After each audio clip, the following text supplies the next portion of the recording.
everyone, my name is Eloise from the blog The Life of Eloise, and if you've been reading my blog you'll know that for the past 9 weeks I've been in the UK, and I left the UK on Thursday to come home, and I've been home in Adelaide in South Australia for 3 days now, since Saturday. And I've been meaning to make a video for some time now, but I haven't got around to it because when you're staying in someone's house it's not really the most comfortable thing to do. So now that I'm home and I have some time to myself, I have been brainstorming what I can do a video on. And I came up with this morning, when I was having a little think, some tips for travelling by yourself. Because even though I've done a lot of travelling in my life, even though I'm only 17, this was the first time I've travelled by myself. And travelling, you know, like the other side of the other side of the world by yourself is a really daunting experience. And looking in retrospect, there's some things that I could have done differently, or that I did do to make them a little bit easier, to make everything just a bit smoother and make myself more comfortable. So I thought I'd share them with you today. Okay, so the first one, which may seem completely irrelevant, but I think it's really important, is take snacks. Okay, so I went Emirates Airways from Adelaide to Dubai, and it's the first time I've gone with Emirates. I usually go Singapore. So we got on the plane at about, I think it was 11 o'clock at night, and they fed us about 11:30, and by that point I'm like, you know what, I've had dinner, I'm not really that hungry. They gave us a chicken and rice dish. I thought, I'll eat a bit, I don't know when we're going to get fed, so I ate a bit of that. We did not get fed again until 1 hour before we landed, and that was a 14-hour flight. And I'm one of those people that need to eat all the time, like pretty often, because I just get hungry and then my energy gets low and I get angry, and that was just ridiculous. And I mean, I took a snack with me. I took this fruit bar, but I thought, because I usually go to Singapore and they feed you so much, so I thought, I won't need any snacks, I'll be fine. But that was a huge mistake, because by the time I got to Dubai, I was hungry, I was stressed, I didn't know where I was going, I couldn't contact my parents, and it was all a bit frantic, and it was just a recipe for disaster.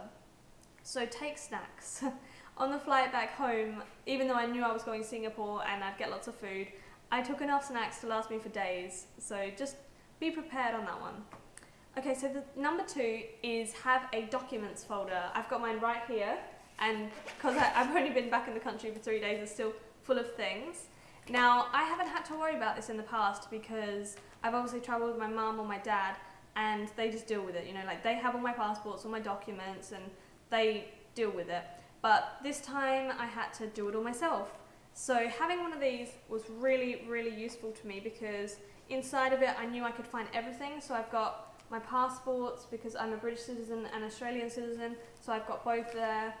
And I could have my e-tickets, all my hotel documents, all that sort of thing in the one place, because otherwise you're just going to be rummaging through your bag trying to find things, and you're going to need a ticket. And so these are quite inexpensive. You can get them from shops. I've seen them from a shop called Typo, if you're familiar with that, for about $15 or something. But you can get them in a lot of like bag shops, luggage shops. They're really, really useful, and I don't know where I would have been without that. Okay, so number 3 is to stress less. This is harder than it sounds, sorry, because obviously, you know, like I was leaving my parents for the first time, and it wasn't just to go on some camp or something, it was the other side of the world, and that's a huge thing. I can't just change my mind when I'm on the plane and think, actually, you know what, I want to go home, I want to go home. So I had to do a few things to make myself comfortable and less stressed. So the first thing I have is a little thing, you may be familiar with it, it's the Batcher's Rescue Remedy. I bought this before I went away, and I thought, I don't know if this is really going to work, because it's all natural, it's a drop, and I have very high stress levels as well as an anxiety disorder, so I thought, you know what, this might not be potent enough for me, but a few drops of this, what you do is it has this, and you just get a few drops and you like drop it on your tongue, and it stings a bit, but I don't know why, and it does make me feel less stressed and less anxious, and it's really good. And I would not be without it now. I take it everywhere with me. Whenever I feel anxious or something, a few drops of that and I'm sorted. So that was good. Also, it's a bit childish because yes, I'm 17. I took a little bear around with me.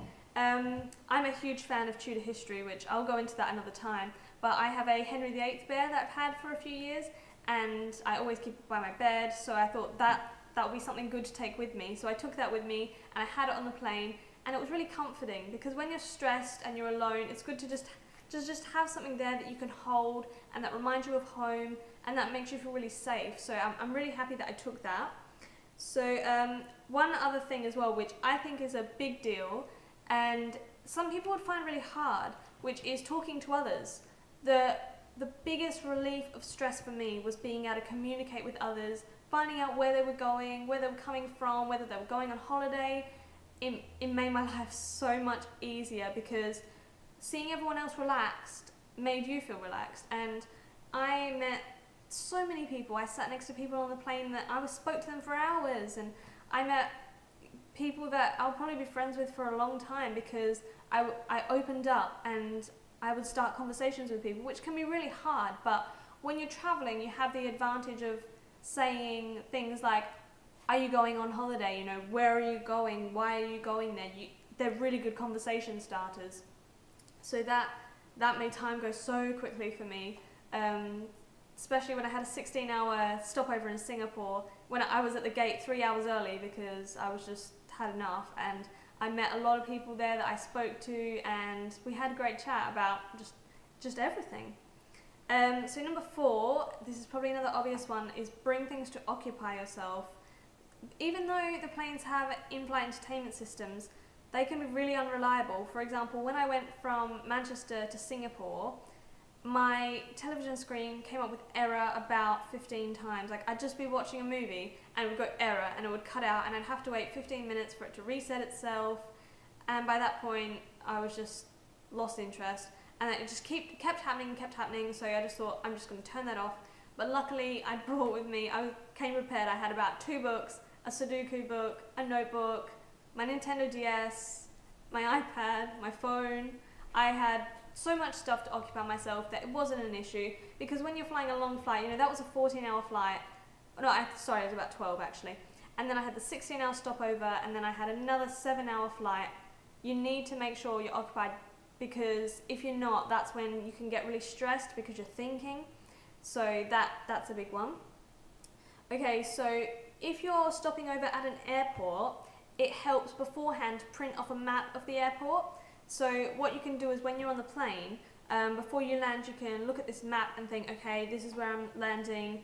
I need to be, you know, if you have an hour stopover, you can be like, okay, maybe I need to get to this terminal within this amount of time. That's how I get there. Or if you have a longer stopover, you think, okay, I can get off. There's some shops there to shop at. I can eat here. And it's a lot easier, rather than getting off the plane and just thinking, oh, where am I? And that just creates more unnecessary stress. So try and, before you go, print off a map, and that'll make it so much easier. Okay, so number 6 is, if you can, which I don't know if all phone services do this, but put your phone on international roaming. So if you put it on international roaming, what you can do is, it is more expensive than it would be, say, if you were in Australia speaking to an Australian. But it means that when I was in Dubai, I could speak to my parents. I didn't have to buy a complicated phone card. I could just call them on my phone, have a chat, and it puts your mind at ease. It's so much easier. Whereas if I didn't have that international roaming, it would just come up with no service on my phone, and I wouldn't be able to speak to them. So try and see if you can get international roaming on your phone, because that makes a huge difference. And my last one, which I don't know if it's obvious or not, but in your hand luggage bag, pack clothes according to the climate you're going to. So on the way to the UK, it was summer in Australia, so when I went to the airport, I didn't want to wear bulky clothes because it was hot, so I wore light clothes. But in my hand luggage, I made sure to pack layers. Like, I was wearing thin trousers, so I packed tights to put on underneath. I packed a jumper, a long sleeve top to put on underneath. So then just before the plane landed, I got changed into all these clothes, and I wasn't freezing myself by the time I got off. So that was a huge one as well, and I had to do it on the way back as well. I had to de-layer. So that's a good tip. So I hope these tips have helped you a little bit, because this is just something I've just come up with in my mind that helped me.